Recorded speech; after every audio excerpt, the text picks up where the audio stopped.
good afternoon, or I guess good morning, depending on where you're logging in from. Thank you very much for joining this Babel PR webinar today. So we're looking good on numbers, so I'm just going to crack on with some brief introductions. So for those of you that don't know me, my name's Paul Campbell. I'm a director here at Babel PR, and we are a B2B telecoms and technology PR agency. And I personally oversee a number of the clients that fall within our telecoms portfolio, and it's great to see a lot of you here today. So telecoms is a sector that I've had a hand in for probably about a decade now, but that's nothing compared to our guest today. So I'm very pleased to be joined by Ray Le Maistre, the editorial director at Telecoms TV. And Ray has worked as a telecoms journalist for, I think, about 25 years. And I expect that most of you will have probably had the pleasure of working with Ray in some capacity, either during his recent time at Telecoms TV or during the 18 years that he spent at Light Reading. So he requires very little introduction. So Ray, thank you very much for your time and joining me on this discussion today. My pleasure. Thanks for the introduction and making me feel as young as I look. And with the grey hair and everything. And as you can see, I've chosen to present myself as being the inside of a crunchy bar today. This is one of the backdrops we used at one of our Telecom TV sessions towards the end of last year and was a big hit. So it's making me feel festive again. Yeah. Brilliant. So during the session, I'm going to be getting Ray's views on some of the key kind of telecoms trends that he thinks will be driving the media agenda this year. I think we'll also touch on some issues like the postponement of Mobile World Congress Barcelona to June this year, and how that will impact the focus of the media, particularly in Q1. Please note that we're going to be leaving questions from the audience until the end of the session. So if there's anything you want to ask, please just kind of jot it down and we'll make sure we leave plenty of time for everyone to ask their questions at the end. We'll aim to be wrapped up, I'd say, in about kind of 30 to 45 minutes, but Ray has kindly told me that he's got a bit of flexibility to ensure that we can get through everyone's questions if necessary. So we can stay on if people have burning questions they want to ask. So we'll make sure we get through everything that people want to ask him today. And one last thing, if you do want to tweet about this event, we have set up a hashtag, hashtag Babel Talks Telco, and my colleague is going to post that in the chat box in a second, so you can all see it. Excellent. Well, let's get cracking with the Q&A, Ray. So, Ray, I know most people are very keen to see the back of 2020, but before we move a discussion into 2021. I just wanted to see if you had one main takeaway from 2020 in telecoms that you'd like to share with us. Was there a particular trend that stood out for you this year? I think not so much a trend as a realization of how important and how resilient the communications services and networking sector is. I think 3 or 5 years ago, the events of 2020 might have brought a lot of communications networks to their knees. But because of the developments in networking technology, but particularly in the softwareization of communications systems and networks, they were able to adapt an awful lot quicker to the changing working environments, and I think that really showed last year. And I think actually that has given this industry a lot more confidence in what it can achieve and what the pivotal role it plays in every single industry vertical there is. So I think that would be the key takeaway. Yeah, absolutely right. I think the general perception was that the networks held up very well. So yeah, that's great. Thanks, Ray. That was 2020. So looking ahead, I mean, Ray, what do you think are the big issues in telecoms that you feel will steal the headlines this year? So I'm going to answer that in terms of what I think should be in the headlines rather than what will steal the headlines. I think undoubtedly we will continue to see, the 5G being the most used individual term this year, But I think what is very important for the industry is to move this on from 5G is launching, 5G is here, and to start to branch that out into what 5G actually means for users, and particularly for enterprise users. I think we are starting to see some of that right now in terms of communications around the 5G edge related strategies and the development of specific enterprise services there. But that's just one example. And I think that what we need to see, what needs to be in the headlines this year, are more use cases and solid examples of 5G actually differentiate the industry, differentiating what 5G can deliver compared to what could only be delivered with 4G or with other technologies. I think the other thing that's key for the industry to be talking about and communicating is how the industry is changing in the way it operates. I guess that comes under the general term as cultural transformation, how companies are changing their working practices, their partnerships, their go-to-market strategies. And this is anything from telecom operators partnering with hyperscalers. I think how they work with each other, how telcos are sharing assets. I think the shared infrastructure is going to continue to be a very big deal and needs to be in the headlines this year. Investment strategies, and I think clear communication of where investments are going, rather than just saying we are putting 20 billion into our network this year. You know, what does that actually mean? How much of that is going into the incredibly important fixed access infrastructure that is enabling the work from home strategies of companies, which of course will be ongoing, I think, in 2021 and beyond. And I think then the other two things I would call out is security, network security in the communications industry, still very much almost a second tier topic, whereas it really needs to be right up there with 5G and of course an open networking, which I think we'll get to a bit more to in a moment. But also I think the business diversification, incredibly important, particularly for the telecom operators. We're starting to see operators branching beyond their traditional business areas. One example would be Orange with banking. Telstra is talking about reselling renewable energy to its consumers.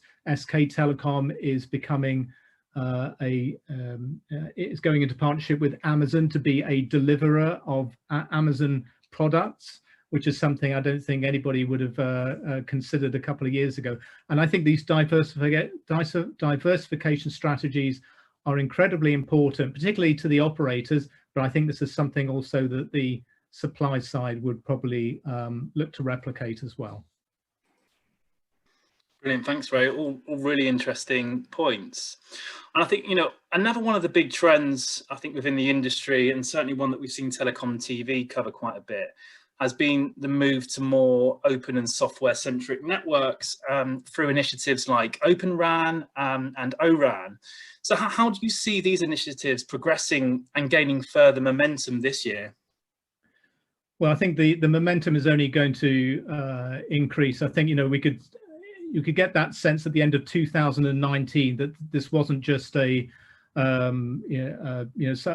exercise, something that was just happening amongst the people that attended conferences or were involved in working parties at TIP and other development organizations. This is now front and center in the strategies of the largest tier 1 operators in the world, and it's not going to go back. So Open RAN, it is a case of when, not if. I think, you know, there's still a lot of big questions here. You know, what percentage of spend or network rollout will be using open disaggregated systems? that is still a big unknown for absolutely everybody in the industry. But there's no doubt that this is now definitely a major trend with strategic push behind it, investment behind it. And consequently, we are going to see new entrants in the market as a result, which is always good to see. But we also need to see a realignment and a communication of evolved strategies from existing players to reflect this. And we are seeing that, of course. You know, I think it's fair to call out amongst the big network equipment providers. You know, Nokia has been on the Open RAN bandwagon, is a bit of a pejorative term, but I'm going to use it, on that bandwagon, as Telecom TV is, because it's important. Been on it for a couple of years, and I think will benefit as a result of having putting time, energy, and resource into it. And I expect others to follow. But I think what's going to be most interesting is the emergence of smaller, nimble companies that can play a role as partners and deliver specific expertise to the operators, but also to the systems integrators and large vendors that are going to bring the various parts together to build these new kinds of networks. And I think, you know, having mentioned earlier on the cultural transformation in the industry, I think this is definitely going to drive some of that, because we are going to see the introduction of new ways of working within the industry, all the way from, I mean, I wrote a couple of months ago how Dish Network in the US is using a process called Chaos Monkey, which Netflix came up with as a way to test its networks on the fly. And I think it's these kind of processes that sound, you know, so normal to, you know, new age technology companies that are anathema to the operating the ways that traditional telecom operators work. But I think we're going to see that kind of thing come out and evolve during the year. And I think these are the things that we need to be focusing on, because these are the things that are going to change the way that the industry works. Yeah, absolutely. And I mean, are there any other issues that you'd like to hear companies coming out and being a bit more vocal about in the media, and sending you commentary on, you know, either this quarter and throughout the rest of the year as well? Well, I think, you know, I could rattle off a long list of topics, but I think, you know, it's not that there are any, you know, that there's a set of topics that are interesting and then a whole load of topics that aren't interesting. I think, you know, everything has its place, even the things that seem the most, what might seem on the surface, the most dull and boring parts of the industry are very often the most important. And I think a classic example here would be something like energy efficiency, power supply. You know, this is the topic of sustainability. Is we have a specific channel for this on Telecom TV, and for a reason. I think this is becoming a really big deal in the strategies of all, you know, all large companies in all verticals. But it's incredibly important, especially with some of the bullshit you hear around the world around 5G, and hence the burning of masts and so on and so forth. You know, that 5G is going to burn up the earth or do God knows whatever. But there are dangers with the rollout of much more dense networks, that we do end up actually consuming more power, even when systems might be more power efficient per, you know, per customer reached, et cetera, et cetera. And I think that developments on things like power efficiency, energy efficiency are incredibly important, but might seem really hard to communicate in an interesting way. But actually, these kind of things are absolutely critical. And I think anybody that has something that can move the needle in the industry, you know, should be taking this to market. But the things I think that are absolutely important are, you know, have a case study, have some very clear examples of how these things are used, even if it's in another industry. Have clear product strategies make sure you're not caught up in the kind of jargon that somebody, and this is particularly relevant for the telecoms industry.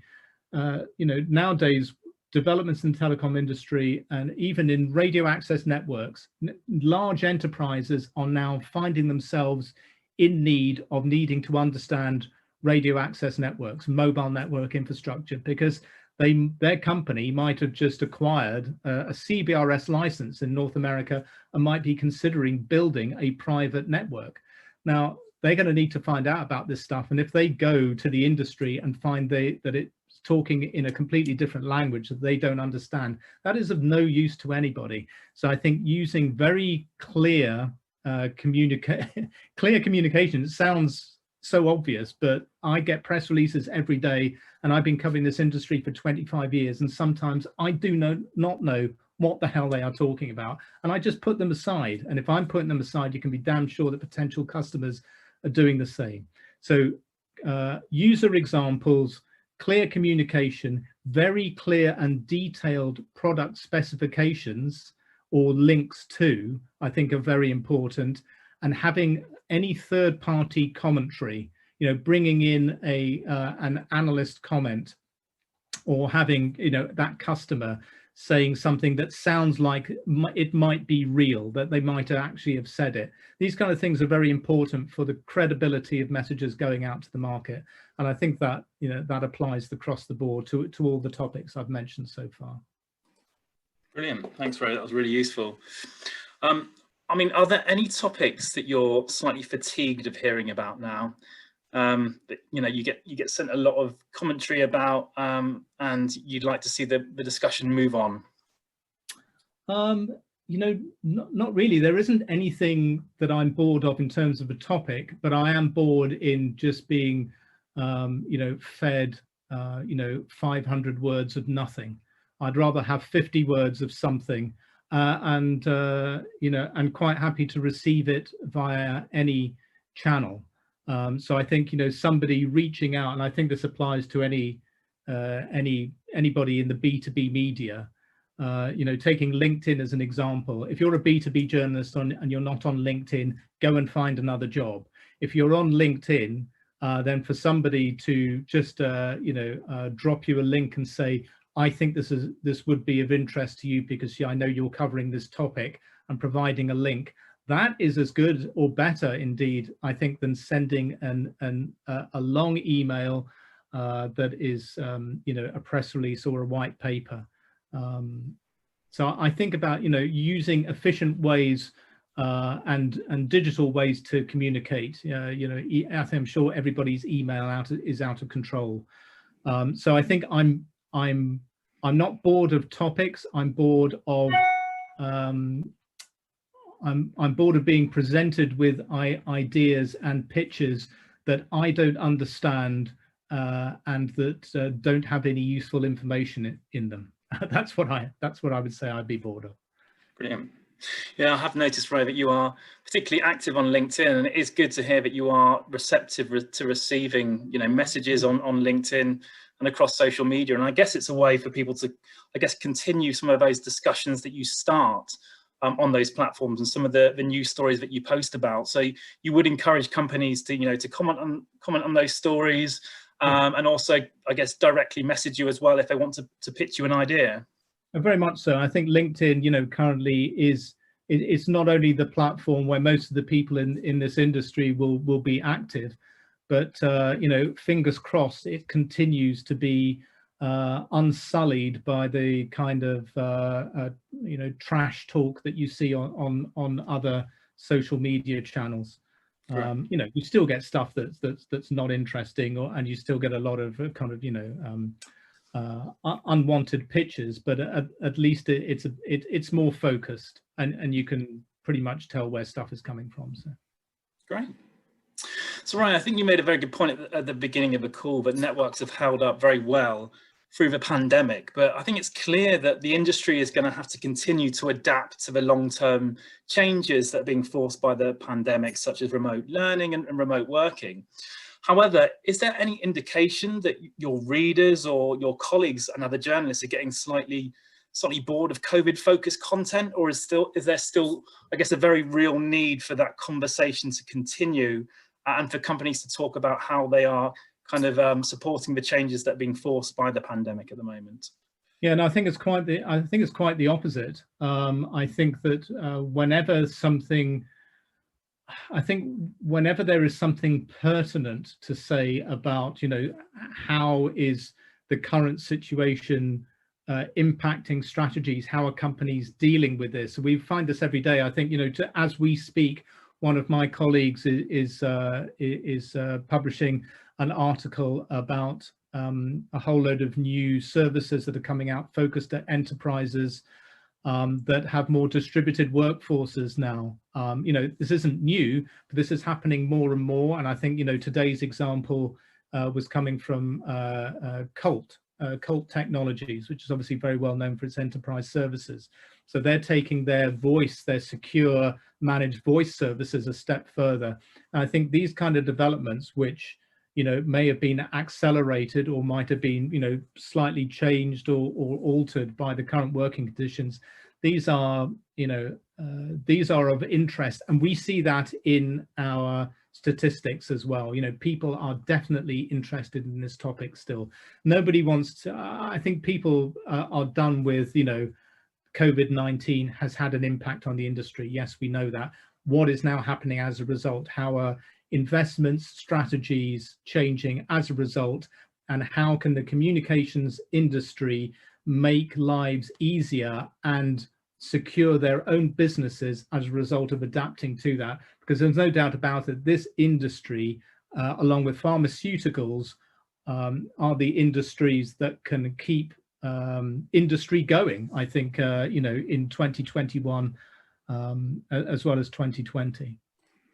Yeah, it's very fair to say. And I guess in light of the very real challenge of COVID-19 at the moment, I mean, do you think that companies should still be pitching future-gazing articles and thought leadership? So, is now a good time to be talking about 6G, for example, when we're kind of, really still just trying to battle with the challenges here and now? No, I think absolutely. Nothing's off the table. And I certainly would say that, there shouldn't be a halt on anything. In fact, I think there should be an acceleration of R&D into what can come next, what can help move this industry on. I think that's actually more important than ever. And obviously at the moment, 6G is very much a kind of a research exercise.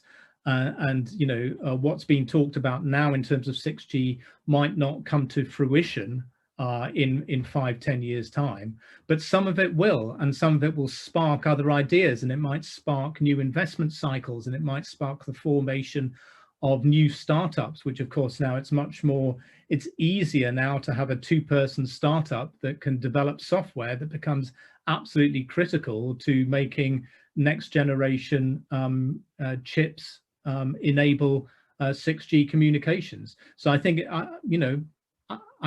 I want to hear more about 6G. I don't want to hear about 7G at the moment. And I think the cable industry might have got ahead of itself by using the term 10G to talk about some of its strategies. But 6G, absolutely, let's hear about it. Brilliant, that's great to hear. So I want to just move on to Mobile World Congress now. And the reason for that is that I know the event has always been a mainstay for the telecoms industry and for many companies within the industry.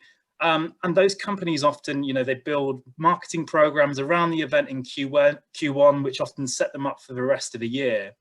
So how do you feel that the Mobile World Congress Barcelona's shift to June will impact the industry this year, and particularly this quarter?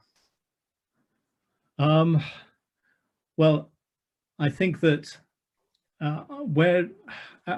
I think I can, at the moment, I can use Telecom TV's experience in that we are seeing a lot more engagement of companies wanting to do and planning stuff now that may come to market in April and May ahead of that proposed June date, but also planning on the stuff that they had set up and wanted to talk about in Q1, they don't want to hold on to June for it. They want to find a way to get it to market, because by June they'll have the next step.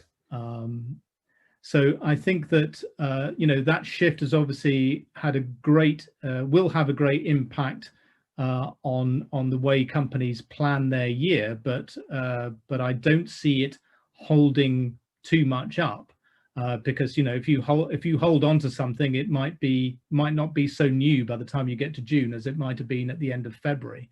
And also I think a lot of companies are still actually catching up with the impact of last year and how that bumped things on. And certainly what I am, the Telecom TV team, and I'm sure this is the same at all the other telecoms publications, are having discussions with companies now about what they can talk about ahead of MWC and in Q1, and how they can get that messaging to market, what needs to be talked about right now, and what's important to the industry. Because of course the big question as well with MWC is, if it does go ahead in June, to what kind of scale will it be at? How many people will attend? I know it's an incredibly important show, and hopefully come 2022 it might be back to some kind of scale of where it was, but I'm sure 2021 it won't be. And again, that will be another year of missing out on those back-to-back customer meetings, which of course are absolutely vital for every company in this industry. And you cannot replicate that. In any other, you can't replicate it exactly. So you have to do something else to fill in. And obviously you can have customer meetings, but you will not meet the friend of the customer who might become the new customer. That's what you cannot get at the moment. So that makes it even more important now to clearly communicate roadmaps and strategies on what companies have to offer to the market, and to do it and to do it now and not hold on to it, because I think, as last year showed, even with the disruption of 2020, this industry moved at a pace like I've never seen. Changes in technology capabilities and company strategies were happening on a quarter-by-quarter basis, not a year-by-year basis. And that's not going to get any slower. That's only going to accelerate. So I think some really finessed marketing strategies are going to be needed for 2021. And I don't think anybody can bet on MWC happening in any way, shape or form that it might have done in the past. I think that's going to be more 2022. And if it does happen, if 90,000 people turn up in Barcelona in June at MWC, I, along with everybody else, will be very happy to see that, because that will mean that the world will be a much safer place to be in. So I hope it happens, but I honestly don't think it will. Absolutely. And of course, events like Mobile World Congress also provide a platform for companies to meet with journalists like yourselves. Yeah. I mean, do you have any advice for companies about how they can, try and get that face time with journalists like yourself in lieu of the events not taking place at the beginning of the year? Well, I think I think it's just a reiteration of what I mentioned earlier. I think using digital channels of communication. Weirdly, I think it's the combination I like to see. Email is very useful, but I will always pick up the phone. If somebody calls me, I'm going to answer it, and I'm not going to put the phone down just because somebody says, I think I've got a news story for you. I want to hear it. So I think using the phone and making that outreach. Not every journalist, of course, is at home to that. But I know plenty that are. It's not just myself. So using the phone, using LinkedIn, I think is very useful. But what is absolutely critical here is to be able to bring useful information, as the starting point, as the launch for a further conversation. And if somebody, there's three key things in this industry, and that's people, technology, and money. And anybody that will come with a pitch that gives details of all three is definitely going to get a briefing. So Brilliant. a high-level person who can actually talk about the strategy, who can talk about money and investments and potential return on investments, and talk about technology strategy in a detailed and easy to communicate way. I think, you know, if you've got that in the bag, then you're going to get briefings and you're going to get coverage. I mean, do you have a requirement, Ray, for, you know, how long you need in advance of a new story breaking to receive all that information to write a story? No, it can be on the day. It just needs to be all there in a package and ready. Right. You know, answering a question saying, I think I can get hold of somebody in a couple of days who might be able to provide me with the answer isn't a great deal of help these days, I have to say. So come prepared, I would say. Fantastic. Brilliant. And, you know, it's very clear that a lot of publications in the media industry are suffering the same squeezes that almost every industry has as a result of the pandemic. And from chatting to you earlier, Ray, it's great that Telecom TV is doing well. I mean, do you have any other tips for companies that are looking to get on the radar of journalists like yourself at a time where editorial teams are slightly squeezed? Not much more than what I've been than what I've said, really. You know, I think just coming with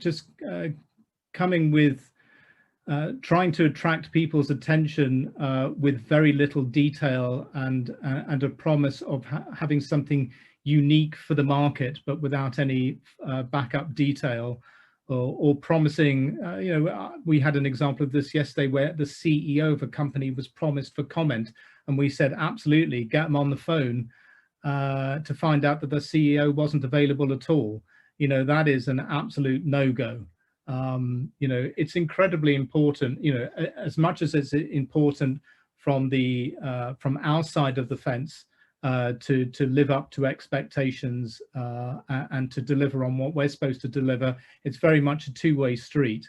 So making empty promises is a road to nowhere, absolutely. But I think, you know, like I said, people, technology, money, bringing user examples, having data on hand, and, you know, having you know, even video resources that, you know, everybody uses video these days. Everybody wants images. A lot of people, you know, infographics might be a term from 10 years ago, but infographics hold a lot of data, and being able to provide even a snippet of the kind of information that used to be provided in infographics, or bring infographics back. It's all about, it's not really about it's about the quality of the information and whether it's going to be useful to the person that will ultimately consume it. The way I always look at it is, am I doing something that will help somebody in this industry do their job better? That's how I look at it. And I think that, you know, if that can start at the planning stages for companies that want to talk to us or any other telecoms journalists to get a story or message out to market, you know, starting at that point might help to bring together the pitch that might be that might actually resonate with a telecoms journalist. Brilliant. And so how are you kind of balancing your editorial between news and thought leadership at the moment? Has that changed over the past year? Well, I mean, not really. I think we, you know, in our news coverage, we try and provide some kind of insight, whether it's our own when we feel that we can provide it, or reaching out to industry experts to provide it at the same time. I think, you know, adding a little bit more of a personal take on LinkedIn, I think, is more appropriate, and that's what I tend to do. But I think it's, you know, news in itself, when I think it's when it is relevant and when it actually will be of interest to somebody in the industry. I think just putting out the news on the right kind of topics in the right kind of way, and providing, and what we try to do as well is provide those links within our coverage to other resources that will help people get the information that can be useful. You know, is that a white paper on a company's website? Is that an analyst report? Is that you know, a Reuters story, or even an article written by what some people might deem as a rival to Telecom TV? I would quite happily link to, you know, a light reading article, a mobile network article. You know, the team from Mobile Live at the GSMA. It's all about providing people with what is useful to them. That is the key to getting people to coming back and reading what you put out. And yes, Telecom TV did have a good year last year, but I think that's because I think we hit on the right topics. Open RAN was a massive topic last year that we focused on, and we got an awful lot of traction around that topic, and we ran a very successful digital summit around that topic. But you know, there's lots going on out there in the industry, and there's lots of different ways of presenting it. And I think, you know, having the video platform that Telecom TV had developed in the past 5 years held us in good stead last year, because that was the kind of digital platform that people needed to get to market, and still will do in 2021. And I think, you know, where we try to provide thought leadership to the industry is by talking to the right people and asking them the right questions and getting them to provide that thought leadership through Telecom TV. Brilliant, thanks, Ray. Was there anything else you wanted to add? I guess maybe in terms of specific opportunities that Telecom TV is offering to companies at the moment to help them generate visibility before we move on to the Q&A? Yeah, I mean, sure. I mean, like I said, you know, we've been talking for a while to a bunch of companies about how they can you know, present themselves to the market. And obviously, you know, my job is essentially as a journalist, but also, of course, I host discussions with sponsors of Telecom TV as well. So obviously I'm engaging with those companies on that level as well. So we're already seeing a lot of activity around companies wanting to put together programs of information that they can take to market, using a mix of video interviews and video discussions. Telecom TV normally in itself would be doing its own main event of the year in the May timeframe, which is the DSP Leaders World Forum. We've actually brought that back to March now, because we don't want to be too close to where MWC is, and that's the reason we've changed it.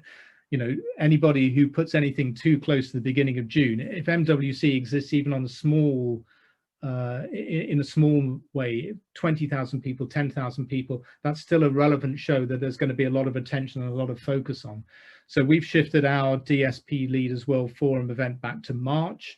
That is very much an opportunity for companies to get involved and be talking about topics such as open networking and cultural transformation, you know, sustainability. You know, that really is a big topic that's impacting a lot of companies and their strategies. And of course, you know, I think everybody in this industry is running a business, and they need to get a return on investment. And I mentioned earlier on how important it is, the diversification of business. But I think also, you know, there's a lot of investment goes into the networks that are already in the ground and the business plans and the services that are already out there. And, you know, a focus on how companies are getting a return on their existing investments and a returning on their existing strategies. These are all the kind of things that we're going to be talking about during that event. So obviously, you know, we would invite anybody, any company to come and talk to us about that. But, you know, the video platform that we have, we are able to differentiate it because it's run by people who used to work in the TV industry, and so they know how to put a remote broadcasting you know, package together and make it work at high quality. You know, we're using Zoom at the moment, but you know, Zoom I think is almost a last resort, I think, for high quality digital presentations. So fortunately, I joined Telecom TV in March, and the team had already spent 8 years developing the smart studio system using these folks in the TV industry. And that's why we had such a good year last year, because it was a quality product where, you know, a lot of companies were using Zoom to try and catch up with what they wanted to do. We had a very high quality product, and obviously we'll continue that in 2021. So we're developing new things around that, and we have something you know, coming up, which is a very much a very quick deep dive for companies to be able to present in 15 minutes what their company or product strategies are for the market. And it's that kind of thing that we're offering to companies that, you know, at least want to get some messaging out to market, get something that they can use. Because the important thing about video, as well as I think, you know, video's been around for 20 plus years in the B2B market, but a lot of companies still haven't figured out just how powerful and useful it can be. Because you shoot a video once, it goes out on multiple channels, but those videos can then be used as sales tools and by marketing teams to take out and start engagement and start conversations with existing or potential customers. So I think there's a lot of leverage to be had out of quality video still in this industry, and obviously, you know, that's what we're here to offer. But you know, that's very much that's kind of on the sponsorship side. What I'm also driving as well is a way to get editorial. You know, we're driving our editorial agenda, but we can only do that with the help of the industry. Telecom TV has an editorial team of two and a half at most, so it's a very small team. So we specifically obviously want to engage and talk with the network operators and service providers and the hyperscalers, which we've been able to do in 2020. But you know, they have messages and stories and new strategies that they want to get out to market.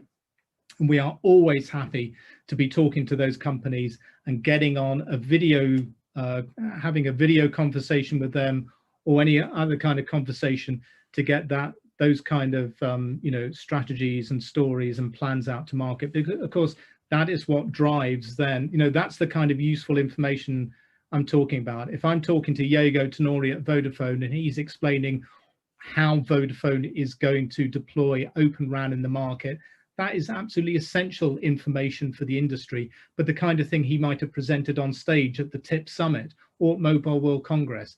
But it's absolutely vital he gets that to market now, not in 6 months' time.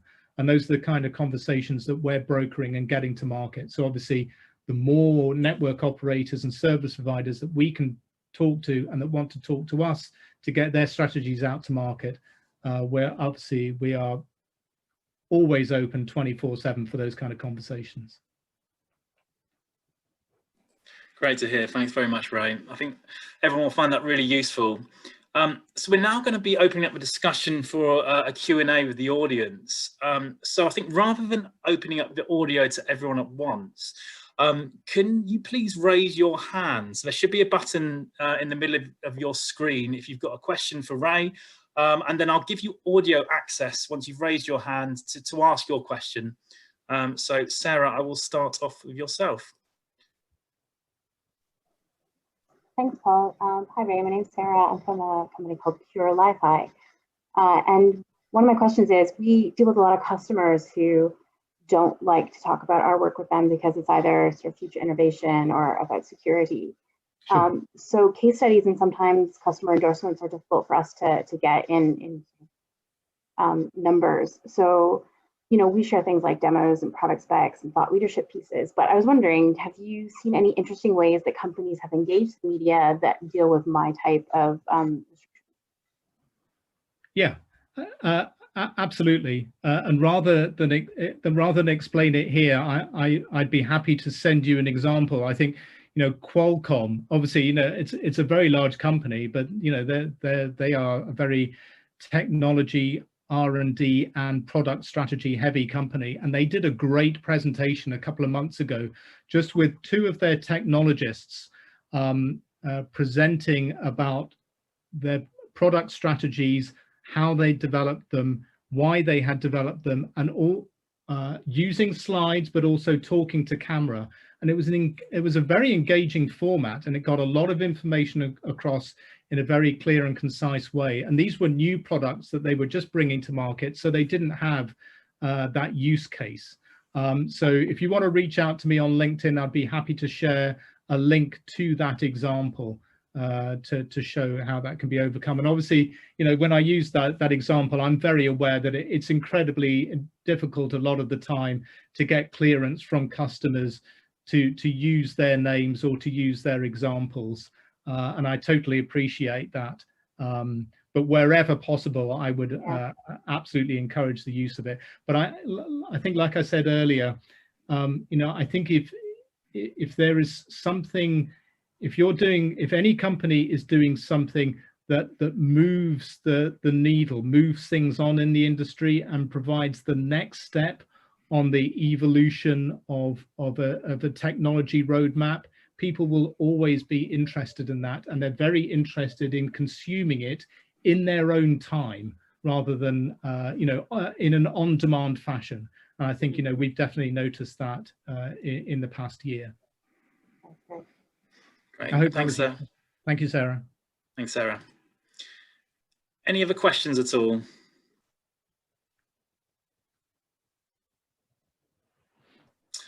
Simon, please go ahead. All right, Simon from Vodafone. Hope you're well. Bit of an abstract question, this, but you were talking about Mobile World Congress in June, and that was very useful. Thank you. Have you got any views on Mobile World Congress next month in Shanghai and how the industry is going to be looking at that? Yeah, that's a really interesting question, because I mentioned that yesterday to a colleague and said, I'm pretty sure that's going ahead. But the point I made to my colleague is that I think, you know, that show's been going on for quite a long time. But even I think the last time it was held, it was still more than 90% of the people that attended that show and presented at that show in terms of having a booth on the show floor, I think were from China. And I think the GSMA, by its own admission, had struggled to make it much more of a regional show. So I did actually make a note to go and check out how that was happening and what kind of scale.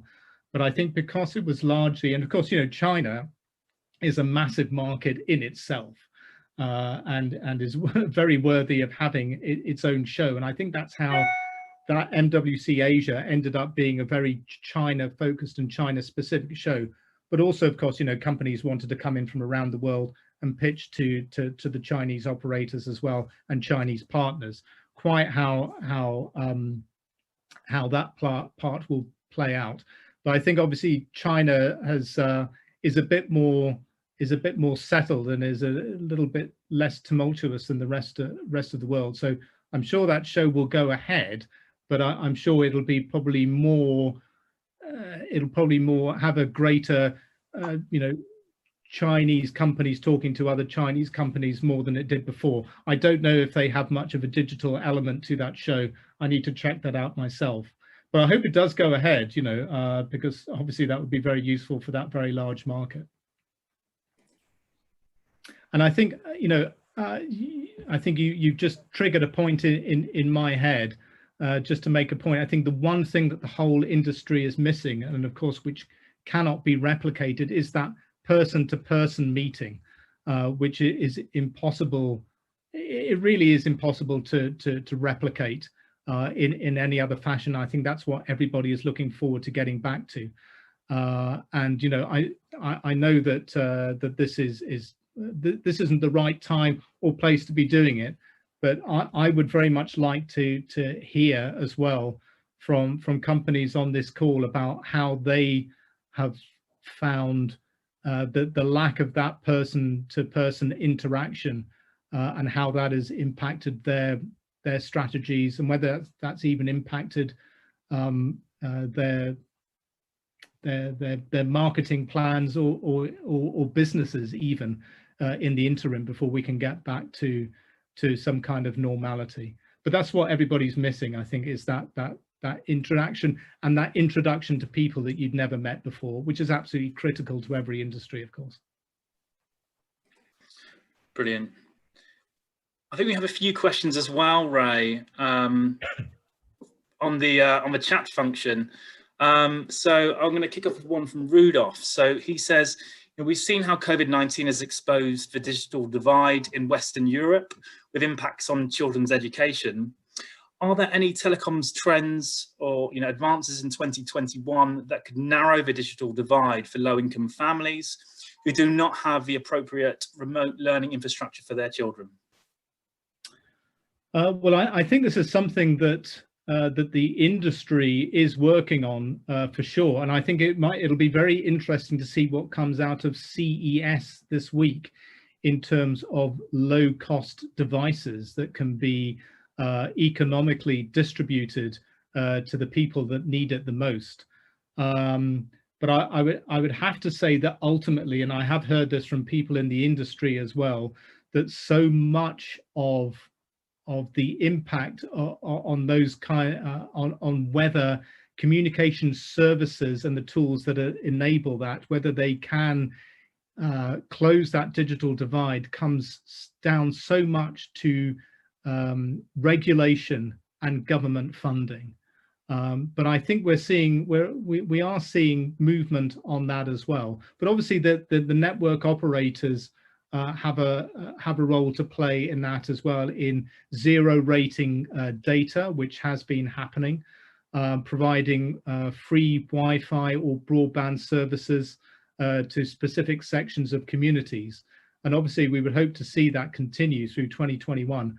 But I think this is a chance for this industry to help decision makers in government and regulatory bodies to better understand the machinations of this industry and to understand how important it is to have robust communications networks as much as it is to have robust road networks, because that is what is going to enable economies to recover. And I think that we've seen countries where efficient regulation has had an incredible impact on broadband investments and infrastructure. And I'm thinking in Europe specifically of Spain here, where regulation has allowed network sharing.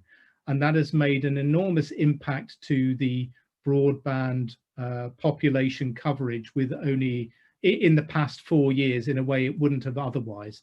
So I think if there's a way for companies on this call today and other companies in the industry to the industry bodies that they are members of, like the GSMA and others, to be able to lobby governments and other bodies that can enable the regulations that would help to close these digital divides, then obviously that would be a step forward. I think we're a little bit way off on seeing things like low-cost satellite communications making a massive impact within the next couple of years, but I think that could be something that we'll all be talking about a lot more in maybe 4 to 5 years, when the low Earth orbit networks like Starlink begin to have global coverage and start to have a real impact on the industry and being able to reach the far-flung areas and act as emergency backup to the fixed and mobile networks as well. Right, thank you, Ray. Thank you, Rudolph. Carl and Williams would like to hear your thoughts about digital transformation and where CSPs are with their move to kind of truly monetize 5G. So she asked, what do you see as the biggest challenge and barrier today to accelerate the digital transformation process? For example, cultural implementation of cloud, AI security, or perhaps more on the commercial side of how to enter new markets or develop new services? Yeah. So I think that, and I banged on about this for years when I was at Light Reading as well, is that 5G isn't really about smartphones and radio access networks per se. 5G is another way of talking about an entire transformation of communications networks and platforms, and pouring hundreds of billions of dollars into new radio access networks and developing new end user devices is complete waste of time unless you have the essentially what is a telco cloud infrastructure to back it up. But I think we are going to start to see a greater move towards that in 2021, because the 5G core technology that is now coming to market, the standalone core platforms, these are cloud native platforms that will, that will reside on, IT platforms, and that could be those could be cloud platforms that are run by the operators, or also by third parties like the hyperscalers. We've seen Telefónica Germany commit to AWS as its partner to run its 5G core. And I think as we see 5G core platforms deployed, so we will see a greater use of cloud platforms by the communication service providers, and that in itself will start to impact the way that the operations teams within those organizations are able to behave. Only then will 5G actually start to make an impact on differentiated services beyond, and this is what I was talking about earlier, how we're starting to see talk about telco edge or edge computing services starting to come to market. That's a first step, but the real potential of those services can only come if that behind that is a true cloud platform that is more automated, and where the systems running it as much as possible are automated, but also are run by teams that are working in a completely different way to where they are now. And I think that it's that last bit that is the major challenge for all the network operators, to shift their teams, to change the skill sets and the ways of working into, what's referred to as DevOps, which is completely different from the way that network operations centers are run at the moment. And I think that is the kind of pain that the operators are going through right now, but it is going to be worth it. But without going through that pain, all that time and effort put into and investment into 5G is not going to be worth very much. And the promises of 5G being able to transform enterprises and bring new ways of working in manufacturing and all these other vertical sectors will not happen. So the absolutely critical part of 5G actually is nothing to do with what is generally referred to or thought of as 5G. It's all about the introduction of these telco cloud platforms, because that will, and ultimately, of course, that is what will enable Open RAN as well, and all of the other disaggregated and open technologies as well. So this is the critical point for the telecom industry now. And it's all about whether the telecom operators, how much they build that themselves, or they partner with third parties like AWS, Azure, Google Cloud, Alibaba, and more. Wonderful, thanks, Ray. Shelley asks, what do you think about the telecoms industry's commitment to transitioning to renewable energy and combating climate change? Is it enough? And how will the move to 5G and the additional power required for those networks impact climate change? Yeah, well, I think that is a real tightrope for the industry, because as much as the industry can talk about, that a 5G site might be more energy efficient than a 4G or a 3G site, there's going to be 10 or 100 times more of those sites, and therefore the energy use is going to go up. And this is why I said, it's incredibly important to tease out and find and bring to market and bring to light the stories and the efforts that are underway in enabling this industry to get where it needs to be with its more distributed and denser networks, without adding to the pressures of carbon usage and climate change. And I think it's absolutely possible.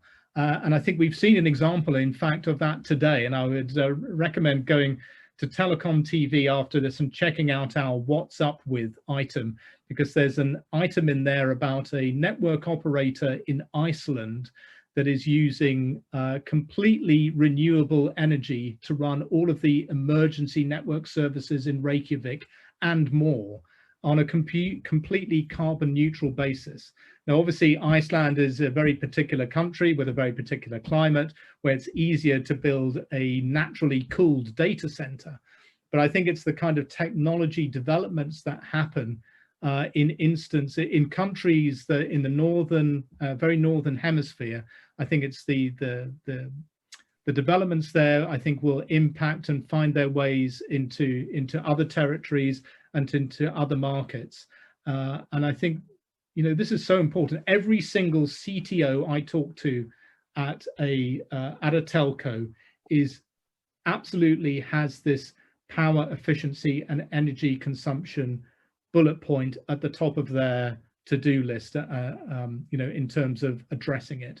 It's absolutely vital, and it's vital not only from, you know, not making the world a hotter place, but it's also vital because investors, shareholders want to be seen to be investing and want to invest in companies that are not making this world a hotter place. So, you know, it's being driven as well by shareholders and the capital markets, as well as by the need to not heat the world beyond where it needs to go.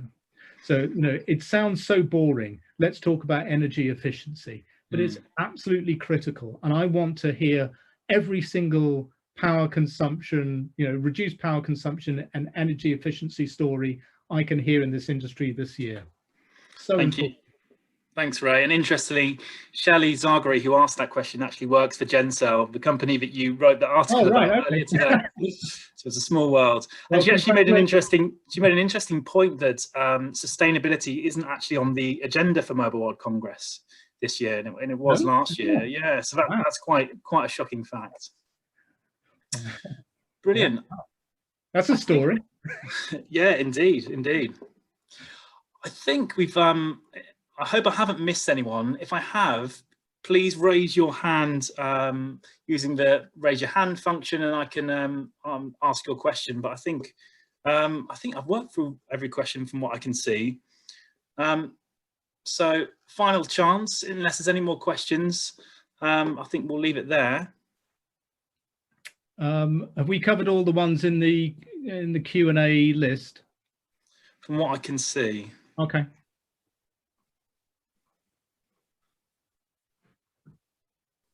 Yeah, I think we're all done.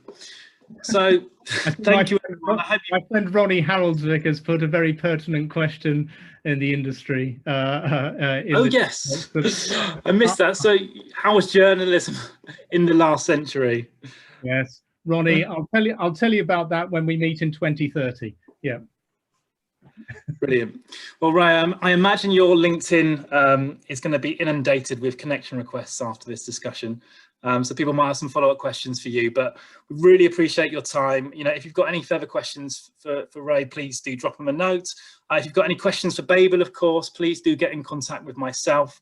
You should all have my details, and I'll follow up with you with this link afterwards as well. So Ray, thank you ever so much for your time. It's been really insightful. My pleasure. And like I said, please do reach out. You know, if you've got my email, by all means, send me an email, but please use LinkedIn and let's connect on LinkedIn. I'm happy to have further discussions and answer any further questions, you know, after this about what Telecom TV is doing, or to discuss, you know, how we can, you know, start a conversation if we're not already having one. About what you're doing in the industry. So, you know, I'd like to thank Babel for the opportunity to be able to chat to people today, and I look forward to further discussions. Brilliant. Thank you very much. Take care, everyone. Bye-bye. Bye-bye.